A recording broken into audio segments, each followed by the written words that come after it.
ഇതിനോടനുബന്ധിച്ച് ഒരു ചോദ്യം ഞാൻ ചോദിക്കാന്ന്. അതായത് നമ്മൾ ഈ ഹോമിയോപ്പതിയില് നമ്മൾ ചികിത്സയ്ക്ക് പോകുമ്പോൾ എപ്പോഴും കേൾക്കുന്ന ഒരു പ്രശ്നം എന്ന് പറഞ്ഞാൽ ഇത് വളരെ സ്ലോ ആയിട്ടാണ് അല്ലെങ്കിൽ സാവധാനത്തിലാണ് ഇത് ഫലിക്കുന്നത്. ഹോമിയോപ്പതി അത് ഒരു ടൈം എടുക്കും അതിന്. ആ ടൈമിൽ അത് പൂർണ്ണമായും ഭേദമാക്കാൻ പറ്റൂ എന്ന് പൊതുവെ ധാരണയുണ്ട്. അല്ലെങ്കിൽ പൊതുവെ അങ്ങനെ പറയാറുണ്ട്. ശരിക്കും നമുക്ക് പെട്ടെന്ന് വേണ്ട അല്ലെങ്കിൽ അടിയന്തര സാഹചര്യങ്ങളിൽ നമുക്ക് ഹോമിയോപ്പതിയെ ആശ്രയിക്കാൻ പറ്റുമോ? അടിയന്തര സാഹചര്യങ്ങളിൽ നമുക്ക് അതിന് എക്സാമ്പിളായിട്ട് പറഞ്ഞു കഴിഞ്ഞാൽ ഇപ്പം ഒരു എമർജൻസി, ഒരു ആക്സിഡന്റ് കേസ് അല്ലെങ്കിൽ ഒരു സർജറി ആവശ്യമുള്ള കേസുകളാണെങ്കിൽ തീർച്ചയായിട്ടും മോഡേൺ മെഡിസിനിലേക്ക് തന്നെയാണ് ഒരാൾ പോകാനുള്ളത്. അതേപോലെ തന്നെ നമുക്ക് ഈ രോഗങ്ങൾ 2 രീതിയിൽ നമുക്ക് തരംതിരിക്കാം. ഇപ്പോൾ ഒരു വൈറസ് അല്ലെങ്കിൽ ഒരു ഇൻഫെക്ഷൻ, വൈറസോ ബാക്ടീരിയയോ കൊണ്ടുണ്ടായിട്ടുള്ള ഒരു രോഗം. ഉം. അതല്ലെങ്കിൽ ഒരു ജീവിതശൈലിയിലോ അല്ലെങ്കിൽ നമ്മുടെ ജെനറ്റിക്സ് പരമായിട്ട് വന്നിട്ടുള്ള ഒരു രോഗം. ഇപ്പം ഇതിനെ രണ്ടിനും 2 രീതിക്കാണ് ചികിത്സിക്കുന്നത്. നേരത്തെ പറഞ്ഞ എമർജൻസി സിറ്റുവേഷൻ നമ്മൾ മോഡേൺ മെഡിസിൻ തന്നെയാണ് ആശ്രയിക്കേണ്ടത്.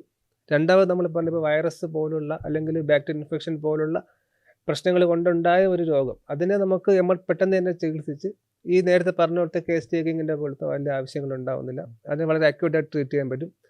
പക്ഷേ ജെനറ്റിക്സ് പരമായിട്ട് വന്ന രോഗങ്ങൾ, ജനിതകപരമായിട്ട് വന്ന അതുപോലെ തന്നെ ക്രോണിക് ഡിസീസസ് അല്ലെങ്കിൽ ഇങ്ങനെയുള്ള രോഗങ്ങളിലാണ് ഹോമിയോപ്പതിയുടെ സ്കോപ്പ് വളരെ കൂടുതലായിട്ട് കാണുന്നത്. കാര്യം ദീർഘകാലമായിട്ട് ഇവരിപ്പം അനുഭവിച്ചുകൊണ്ടിരിക്കുന്ന പ്രശ്നം. ഒരു എക്സാമ്പിൾ ഇപ്പം നമ്മളൊരു അലർജി കേസ് പറയാം, മൈഗ്രെയിൻ കേസ് പറയാം. അപ്പം ഇതൊക്കെ ഇവരുടെ കുറേ നാളായിട്ട് ഈ പ്രശ്നങ്ങളുണ്ടായിട്ട് ഇവരുടെ ജോലിയും ജീവിതത്തിനെയും കുടുംബത്തിനെയും ഒക്കെ ഇത് ബാധിക്കുന്നു. അവർ പലതരം മെഡിസിൻസ് കഴിച്ചിട്ട് ഇവർക്ക് ഭയങ്കരമായിട്ടുള്ള സെഡേഷൻസ് ഉണ്ടാകുന്നു. അതിൻ്റെ ഏറ്റവും സൈഡ് എഫക്റ്റുകൾ അങ്ങനെയുള്ള ബുദ്ധിമുട്ടുകൾ അനുഭവിക്കുന്ന ആൾക്കാരിൽ നമുക്ക് ഈ ഒരു ചികിത്സ കൊണ്ട്, ഹോമിയോപ്പതി ചികിത്സ കൊണ്ട് വളരെയധികം ഫലപ്രദമായിട്ട് ചികിത്സിക്കാൻ സാധിക്കുന്നുണ്ട്.